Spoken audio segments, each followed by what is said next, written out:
আসসালামু আলাইকুম। প্রিয় দর্শক, আপনাদের সকলকে আমন্ত্রণ জানাচ্ছি রাজনীতির কথা অনুষ্ঠানে। নতুন বছর শুরু হয়ে গেল 2023 সাল। মানুষ আসলে জানতে চায় যে এই বছরটা আমাদের কি প্রত্যাশা হওয়া উচিত, অথবা কে কি চায় এই বছরটা কেমন যাবে। আমরা গতকালকে 2022-এর শেষ দিনে আমাদের মানবাধিকার পরিস্থিতি গত বছর কেমন ছিল সেটা নিয়ে কথা বলেছি। তো আজ আসলে আমাকে অনেকে বলেছেন, অনেকে জানতেও চেয়েছেন যে এই বছরে আমার প্রত্যাশাটা কি। আমি আসলে সেই জিনিসটি বলতে চাই যে আমাদের প্রায়ই বিভিন্ন অনুষ্ঠান দেখবেন আমরা বলি, আমরা দুর্নীতি নিয়ে কথা বলি, আমরা কুসংস্কার নিয়ে কথা বলি, আমরা গাইড জুড়ে বিভিন্ন আচার অনুষ্ঠান কীভাবে পণ্ড করে দেওয়া হচ্ছে সেটা নিয়ে কথা বলি, মাস্তানি নিয়ে কথা বলি, মাস্তানির সমালোচনা করি, বিরোধী রাজনৈতিক দলগুলোকে দমন পীড়ন নিয়ে কথা বলি, নানা বিষয় নিয়ে কথা বলি। এমনভাবে কথা বলি যেন অনেকে, যেমন আমার একজন বলেই ফেলে, ভাই আপনি তো একটা নেগেটিভ মানুষ, খালি সমালোচনা করেন। তো এত এত খুঁটিনাটি বিষয়ের সমালোচনার বাইরে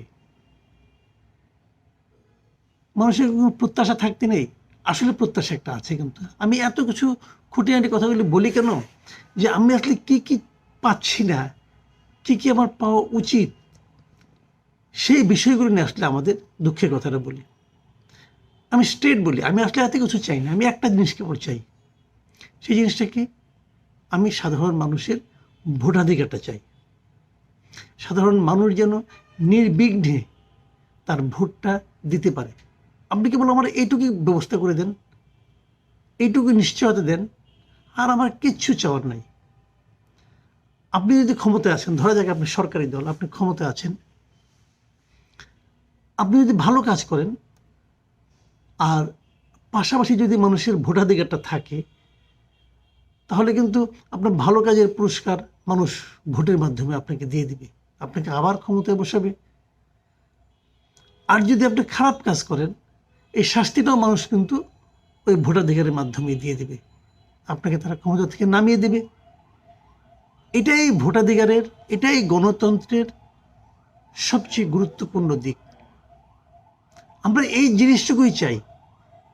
এই যে বারবার দ্রব্যমূল্য নিয়ন্ত্রণ করতে পারছেন না, দ্রব্যমূল্যের মানে বাড়ানোর ক্ষেত্রে যারা দায়ী তাদের সঙ্গে সরকারের সম্পর্ক কেন পারছেন না, কে ব্যাংক লুট করতেছে, কে কি করতেছে, কে তাকে সুযোগ করে দিচ্ছে, কে একটা জনসভায় ভাঙচুর করছে, কে ভাঙচুর করে কে মামলা করছে, কে মামলায় মিথ্যে, পুলিশ কি আচরণ করছে, এই আচরণে কত, এই যে খুঁটিনাটি বিষয়গুলো না, এগুলো কিছুই থাকতো না যদি মানুষের ভোটাধিকারটা থাকতো।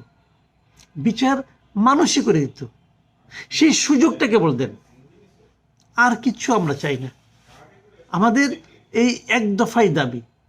এবং আগামী বছরটা, আজকে থেকে প্রায় এক বছরের মাথায় একটা নির্বাচন এই দেশে হবে বলে একটা টাইম নির্ধারণ করা আছে, শিডিউল, এটি হওয়া উচিত। সেই নির্বাচনটা কেমন হবে, সেই নির্বাচনটা আমরা কি চাই, সেই নির্বাচন যদি সুষ্ঠু হয় তাহলে কিন্তু আমরা হ্যাপি। আমাদের এর বাড়তি বাইরে কিছুই আর চাওয়ার নাই। এবং এটার জন্য কিন্তু আজকে আমরা হইচই করছি, আজকে আমরা চিল্লাপাল্লা করছি, আমরা অধিকার না পাওয়ার বেদনায় চিৎকার করছি। আমরা ইভিএম চাচ্ছি না। কেন চাচ্ছি না? আমরা মনে করি ইভিএম আমার ভোটাধিকারকে সংরক্ষিত করবে না, বরং ক্ষতিগ্রস্ত করবে। আমরা বলছি নির্বাচনের সময় যদি একটা বর্তমানে যে ফরম্যাটটা আছে, যদি এই ফরম্যাটটা থাকে, তো নির্বাচন সুষ্ঠু হবে না। এটা আমাদের অভিজ্ঞতা বলে। দলীয় সরকারের অধীনে নির্বাচন আমরা অতি সম্প্রতি 2018-তে দেখেছি, 2014-তে দেখেছি। আমরা ভোটাররা তো সন্তুষ্ট হতে পারিনি, আমরা তো অনেকে ভোট দিতে পারিনি। তো আমরা এগুলো চাই না। কেন চাই না? ইভিএম চাই না তার মানে আমরা ইলেকশন কমিশনকে বিব্রত করতে চাই, তা কিন্তু নয়। আমাদের একটাই লক্ষ্য, আমরা ভোটটা দিতে চাই। আমাদেরকে ভোট দেওয়ার সুযোগ দিন, আমাদেরকে নির্বাচন করতে সুযোগ দিন। নির্বাচন মানে কি? দেশের মানুষ কাকে চায় সেটা সে নির্ধারণ করবে, নির্বাচন করবে, ইলেক্ট করবে, সেই সুযোগটা দিন। নির্বাচনের নামে আমরা প্রহসন চাই না। কেবল এই নির্বাচনটুকু পাওয়ার জন্য আমরা এত কিছু বলি। আমরা যদি নির্বাচনটা পেয়ে যাই, ধরেন আপনাকে নির্বাচিত করলাম, করেন না আপনি 5 বছর উলটপাট করেন, 5 বছর পরে টের পাবেন আমরা আপনাকে কি করি, আবার ভোট দিয়ে নামিয়ে দেবো আপনাকে। সেই সুযোগটা আমরা চাই। এই বছরের আমার প্রত্যাশা সাধারণ মানুষের অবাধ ভোটাধিকার যেন নিশ্চিত করা হয়। সেটা যদি নিশ্চিত হয় তাহলে আপনাদের কাছে বাড়তি আর কিছু চাওয়ার নেই। আজকে যদি আপনারা জানতেন যে আগামী বছর আমাদের নামিয়ে দেওয়ার একটা চান্স আছে, আপনি সরকারে থাকেন, আপনি যত পাওয়ারফুল সরকারি হন না কেন, আপনি যদি এটা জানতেন তাহলে কিন্তু আপনি এই সমস্ত অনেক কর্মকাণ্ড করতে কিন্তু আপনি একটু চিন্তা করতেন। রাজনৈতিক দল হিসেবে আওয়ামী লীগ কি সুযোগ পাচ্ছে, বিএনপি পাচ্ছে না, কেন পাচ্ছে না? এই প্রশ্নটা কিন্তু এখন উঠছে। যদি অবাধ নির্বাচন হতো সেখানে তার জবাবটা পেয়ে যেতেন। সেই জবাব পাওয়ার ভয় নাই বলেই কিন্তু আজকে বিভিন্ন মন্ত্রীরা যা ইচ্ছা তা বলতে পারছেন, বিভিন্ন রাজনৈতিক নেতারা যা ইচ্ছা তা বলতে পারছেন, এমনকি বিরোধী দলের নেতারাও নানা রকম যা ইচ্ছা তাই প্রতিশ্রুতি দিতে পারছেন। এই যে আকাশ কুসুম স্বপ্ন দেখানো, এই যে অলিক সমস্ত প্রতিশ্রুতি দেওয়া, এগুলি কিছুই থাকতো না যদি নির্বাচনটা সঠিক হতো। আমরা সেই ভোটাধিকারটা চাই।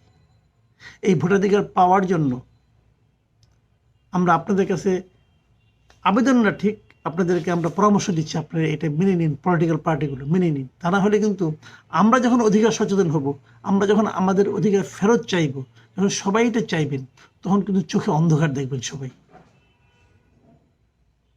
প্রিয় দর্শক, আমিও চাই আমার মতো আপনারাও নিজেদের ভোটাধিকার পাওয়ার লক্ষ্যে, এই অধিকার আদায়ের জন্য যা যা করা দরকার তা তা করবেন।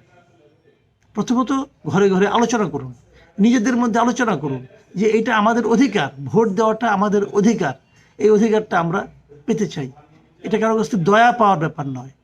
যে সে পাওয়ার ক্ষেত্রে কেউ প্রতিবন্ধকতা তৈরি করে তাকে সরিয়ে দিতে হবে, কিন্তু আমরা ভোট দিতে চাই। প্রিয় দর্শক, আজ এ পর্যন্তই। কাল আবার কথা বলবো এবং এবছরের শুরুর দিকে বিভিন্ন প্রত্যাশা নিয়ে আমরা আলোচনা করব। কেবল প্রতিদিন আসলাম, এক একজনের বদনাম করলাম, গাল গল্প করলাম, এভাবে হয় না। আমাদের প্রত্যাশা নিয়ে আমাদেরকে অগ্রসর হতে হবে, সেগুলো নিয়ে আমরা আলোচনা করবো। আবার কথা হবে। ভালো থাকবেন আপনারা। আর যাওয়ার আগে শেষ কথা, আরেকটা কথা, যে কথাটা আমি প্রায়ই বলি, সম্ভব হলে আমাদের চ্যানেলটাকে সাবস্ক্রাইব করুন। এই সাবস্ক্রাইব করতে আপনার কোনো পয়সা ব্যয় হবে না, জাস্ট সাবস্ক্রাইব করবেন, এতে আমার একটু সুবিধা হয়, আমি একটু উৎসাহ পাই। ভালো থাকবেন আপনারা। আল্লাহ হাফিজ।